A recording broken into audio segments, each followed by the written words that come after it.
喺2006年嘅調查，文萊人嘅快樂指數喺全球排行第9位，香港人排第63。梗係啦，喺香港我哋就自己顧自己，喺呢度文萊皇帝包你食包你住包你生仔包你讀書包你一世無憂啊！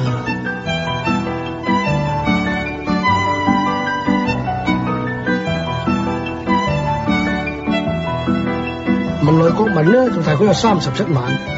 除咗全民唔使交稅之外，仲個個可以安居樂業。唔好以為我而家身喺加拿大或者美國，其實我仍然喺文萊。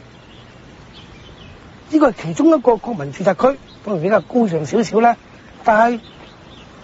用我間咁嘅屋好簡單嘅啫，唔使要好有錢喎，因為只要你一對夫婦自己冇物業，政府就免費送笪地俾你，然後仲唔收你利息，借埋錢俾你起，幾時還就幾時還啦，冇所謂嘅。起間呢屋價值唔使講到100萬添，咁你就世世代代都係你噶，交俾你仔女冇問題，只要你係文萊公民。好冇福利啊！文萊皇帝喺1984年開始實施人人有屋住嘅政策，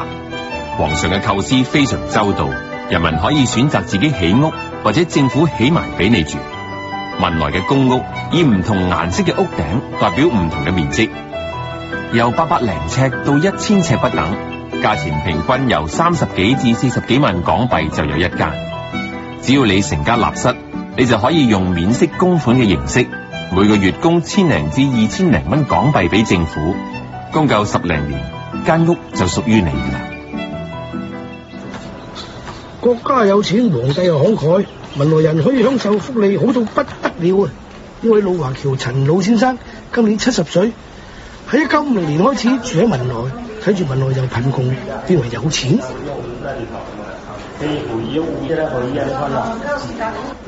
呢個文萊真係一個好好嘅國，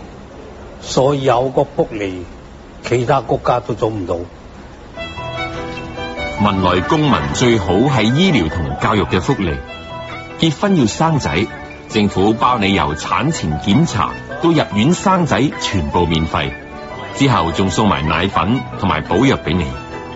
而喺文萊睇醫生做手術亦唔使錢，如果喺文萊都醫唔好，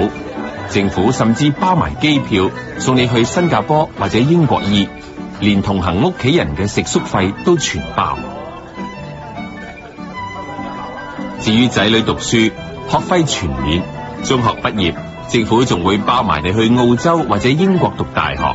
每個月仲俾埋5000蚊港紙你做零用錢添。皇上每個月會喺泰國輸入頂級香米，再用超平價錢賣俾國民，好似個民聯會捱貴米，人人有飯開。